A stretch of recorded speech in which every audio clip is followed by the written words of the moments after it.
আলাইকুম। Third year transitional chemistry এর অধ্যায় 2 সন্নিবেশ যৌগে বন্ধন। তো আমি বলেছিলাম যে এই অধ্যায়ের যে গুরুত্বপূর্ণ প্রশ্নগুলো রয়েছে ওইগুলো নিয়ে আমি চেষ্টা করব কিছু ভিডিও দেওয়ার জন্য।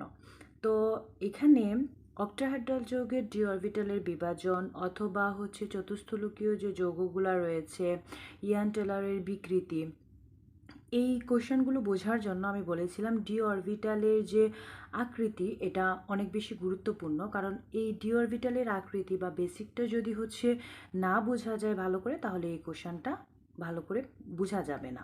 তো এই জন্য আমি প্রথম ডি অরবিটালের যে আকৃতি আছে ওইটা নিয়ে একটা ভিডিও বানিয়েছিলাম। সো যারা অক্টাহেড্রাল যৌগের ডি অরবিটালের বিভাজনের বর্ণনা এই কোশ্চেনটা প্রথমে দেখতে শুরু করবা, তখন অবশ্যই ডি অরবিটালের যে আকৃতি আমি যে ভিডিওটা দিয়েছি ওইটা আগে দেখে নিবা। আচ্ছা, তাহলে আজকে আমাদের এই কোশ্চেনটা শুরু করি। আচ্ছা, এখানে এই প্রশ্নটা আমাকে প্রথম বুঝতে হবে যে একটা টপিক্সের উপরে যে কোশ্চেনটা আছে এই কোশ্চেনটা আমার এক্সামে কীভাবে আসতে পারে। তো প্রথমত অক্টাহেড্রাল যৌগ এটা মূলত সিএফটি যে তত্ত্বটা আছে, থিওরিটা আছে, এইখানের একটা প্রশ্ন যে অক্টাহেড্রাল যৌগর ডি অরবিটাল বিভাজন বর্ণনা করো। এটা একদম সরাসরি থিওরি, ঠিক আছে। তো অক্টাহেড্রাল কখন হবে? যখন জটিল যৌগের কোঅর্ডিনেশন নাম্বার বা সন্নিবেশ সংখ্যা 6 হবে। আরেকটা টাইপের প্রশ্ন আসতে পারে, সেটা যে প্রায়োগিক যে কোশ্চেনগুলা যে কোনো একটা জটিল যৌগ দিয়ে দিবে, ওই জটিল যৌগের কোঅর্ডিনেশন নাম্বার যখন আমরা দেখব যে 6, ওইটা দেখে আমরা আইডেন্টিফাই করব যে এটা অক্টাহেড্রাল যৌগ, এবং তারপরে আমাদের ওই কোশ্চেনটার আনসার দিতে হবে। তো আমি চেষ্টা করব আগে থিওরির যে পার্টটা আছে এটা শেষ করতে, তারপরে যদি পসিবল হয় আমি একটা অ্যাপ্লিকেবলের উপরে ভিডিও করার চেষ্টা করব। ওকে, ফাইন। তো আমরা কালকে পড়েছিলাম মূলত এখানে যে বেসিকটা, নর্মালি ডি অরবিটালের 5টা ডি অরবিটাল, তাই না? 1 2 3 4 5। তো এই আমার ডি অরবিটাল। এখন এখানে ধরলাম ডি এক্স ওয়াই আছে, ডি ওয়াই জেড আছে, ডি জেড এক্স আছে, D X square Y square, and D Z square. তো প্রথমত আমার এখানে এই যে ডি অরবিটালটা আছে, এই ডি অরবিটালটা সমশক্তি সম্পন্ন অবস্থায় থাকে, অর্থাৎ আমার এই যে প্রত্যেকটা অরবিটাল আছে, প্রত্যেকটা অরবিটালের এনার্জি সেম থাকে। এটা হাইব্রিডাইজেশনের পরে যেটা হয় আর কি। তো এই যে প্রত্যেকটা অরবিটাল যেটা সমশক্তি সম্পন্ন অবস্থায় থাকে, তো এই যে ডি অরবিটালটা আছে এইটাকে যদি আমরা লিগেন্ডের সংস্পর্শে নিয়ে আসি, ঠিক আছে। লিগেন্ড যেরকম নিউক্লিওফাইল আমরা যেগুলা বলি, ওয়ান কাইন্ড অফ ইলেকট্রনের মতো নেগেটিভ চার্জ বিশিষ্ট যেগুলা, ঠিক আছে। সো লিগেন্ডও ওই রকম। এখানে 2 3 4 5।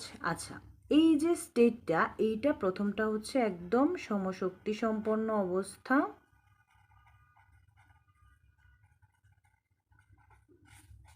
আর এই যে পার্টটা এখানে আমি ডি অরবিটালের কাছাকাছি লিগেন্ডকে নিয়ে আসছি, ঠিক আছে। ডি অরবিটাল ও লিগেন্ড। এখন যখনই আমি এখানে ডি অরবিটালের কাছাকাছি একটা লিগেন্ডকে নিয়ে আসব, তখন এদের মধ্যে বিকর্ষণ শুরু হবে। এখন এই যে আমার প্রত্যেকটা অরবিটাল আছে, লুব আছে, এদের ভিতরে কিন্তু ইলেকট্রন আছে, তাই না?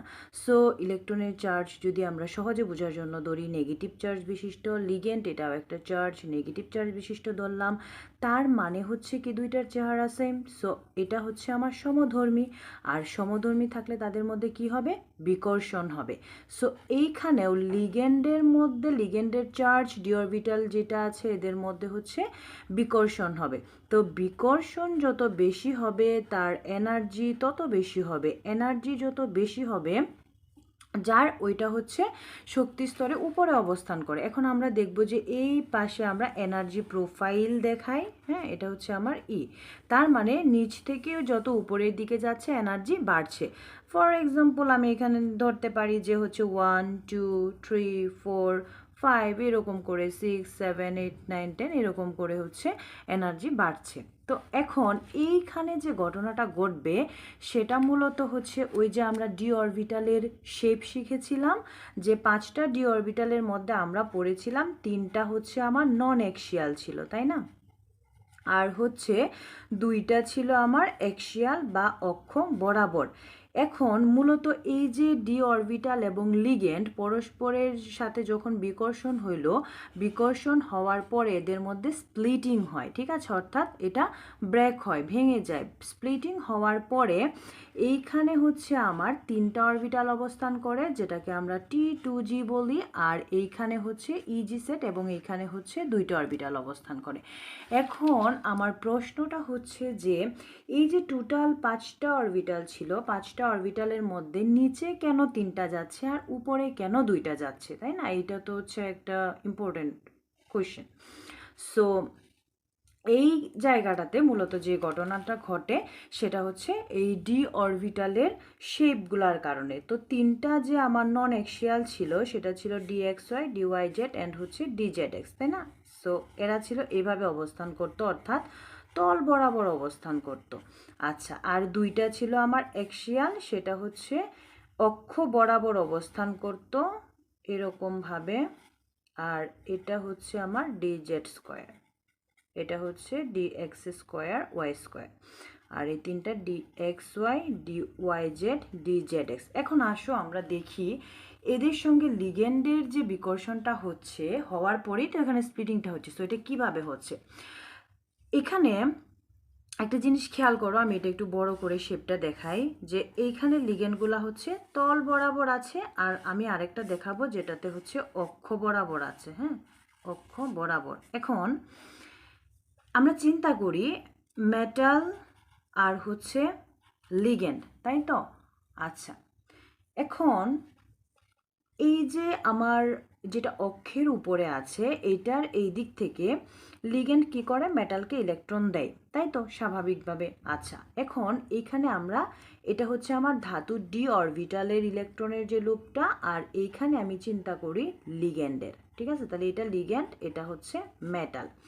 এখন আমরা কি বলছিলাম, লিগেন্ড ওয়ান কাইন্ড অফ চার্জের মতো নেগেটিভ, এটাও হচ্ছে নেগেটিভ। তার মানে এইখানে দেখো অক্ষ বরাবর, ফর এক্সাম্পল তুমি থিঙ্ক করতে পারো যে 2টা গাড়ি, যে 2টা গাড়ি যখন হচ্ছে একদম ধরো ফেস টু ফেস, মুখোমুখি যখন আসতেছে, তখন তাদের মধ্যে যে অ্যাক্সিডেন্টটা হবে, হওয়ার পরে তাদের মধ্যে যে ক্ষয়ক্ষতিটা হবে এটা কিন্তু বেশি হবে। কেন? কারণ এটা এখানে হেড টু হেড হয়েছে। আচ্ছা, এখন যেটা হচ্ছে আমার তলীয় বরাবরটা চিন্তা করব যে আমরা এখানে তল বরাবর আসতেছে, মানে ফর এক্সাম্পল চিন্তা করো একটা গাড়ি এই দিকে যাচ্ছে, আরেকটা হচ্ছে তার পিছন দিক থেকে যাচ্ছে। সো এই দিকে এদের মধ্যে যে সংঘর্ষটা হবে বা অ্যাক্সিডেন্টের ফলে যে ক্ষয়ক্ষতিটা হবে ওইটা কিন্তু এটার মতো হবে না, তার মানে কি এখানে কম হবে।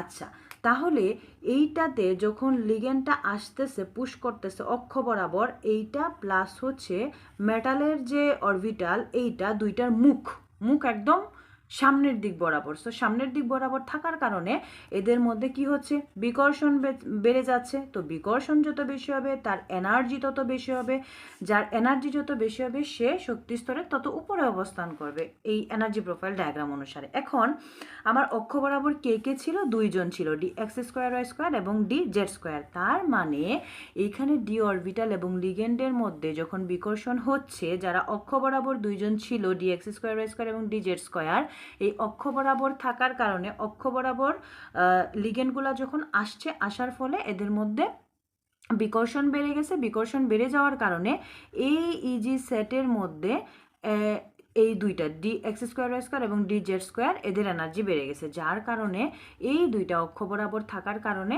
তারা হচ্ছে উপরে অবস্থান করবে এবং এটা হচ্ছে ইজি সেটে। আর নিচে যারা ছিল এক্ষেত্রে ফর এক্সাম্পল তুমি চিন্তা করো এখানে হচ্ছে একদম 5 আর এখানে হচ্ছে এনার্জি তার 9, তার মানে কি এটার কম আর এটার বেশি।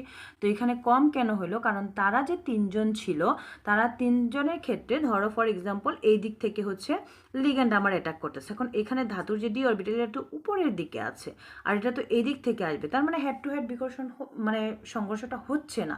যেহেতু হচ্ছে না তার মানে হচ্ছে এদের মধ্যে বিকর্ষণটা কম হচ্ছে, আর বিকর্ষণ যত কম হবে তার এনার্জি কি হবে, তত কমে যাবে।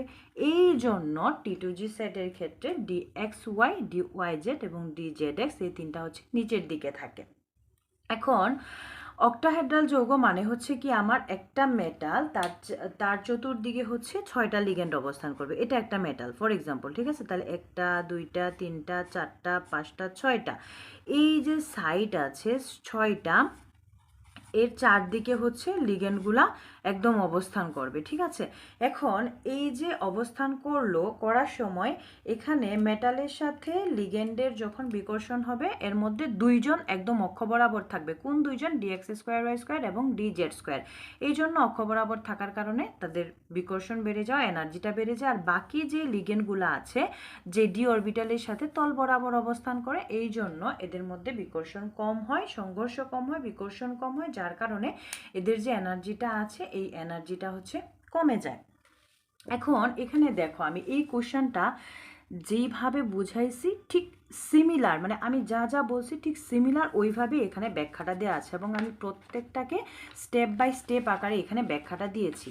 ফর এক্সাম্পল আমি এখানে দেখাচ্ছি যে এখানে আমি যে ব্যাখ্যাটা দিয়েছি প্রত্যেকটা পার্ট করে, যে আমার এ যে অবস্থাটা ছিল এটা একদম সমশক্তি সম্পন্ন অবস্থা ছিল, বি যে অবস্থা সেটা হচ্ছে আমার সমশক্তি সম্পন্ন ডি অরবিটালের সাথে লিগ্যান্ডকে আনার পরে হচ্ছে আমার এখানে বিকর্ষণ শুরু হয়েছে, বিকর্ষণ হওয়ার পরে স্প্লিটিং হয়েছে, স্প্লিটিং হওয়ার পরে এখানে দুইটা পার্ট পেয়েছি আমরা, একটা হচ্ছে নিম্ন শক্তি আর একটা হচ্ছে উচ্চ শক্তি, যেটা ইজি সেট আর একটা হচ্ছে টি2জি সেট।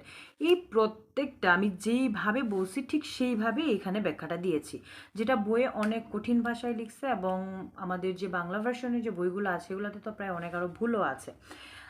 এখানে আমার প্রথম ক্ষেত্র এ, যেখানে ডি অরবিটালের সাথে লিগ্যান্ডের কোনো সংযোগ গড়ে নাই, কেন? প্রথম সমশক্তি সম্পন্ন অবস্থায় ছিল, অর্থাৎ মেটাল থেকে লিগ্যান্ড অনেক দূরে ছিল, তাই ডি অরবিটালের 5টা অরবিটালই সমশক্তি সম্পন্ন অবস্থায় আছে। এবার পার্ট 2, এখানে আমি যা বলছি তাই ব্যাখ্যা আছে। ডি অরবিটালের সাথে লিগ্যান্ড অরবিটাল কাছাকাছি অবস্থান করছে, অর্থাৎ এখানে এবার হচ্ছে আমার লিগ্যান্ড টু যে ডি অরবিটাল আছে এই দুইটার মধ্যে একটা সংঘর্ষ হবে। ওকে, আচ্ছা, এইবার আমার যে সি ক্ষেত্রটা আছে, সি ক্ষেত্রের মধ্যে ওই যে আমি যে দুইটার পার্ট ব্যাখ্যা দিয়েছি, অ্যাক্সিয়াল টু নন অ্যাক্সিয়াল, এটার ব্যাখ্যা।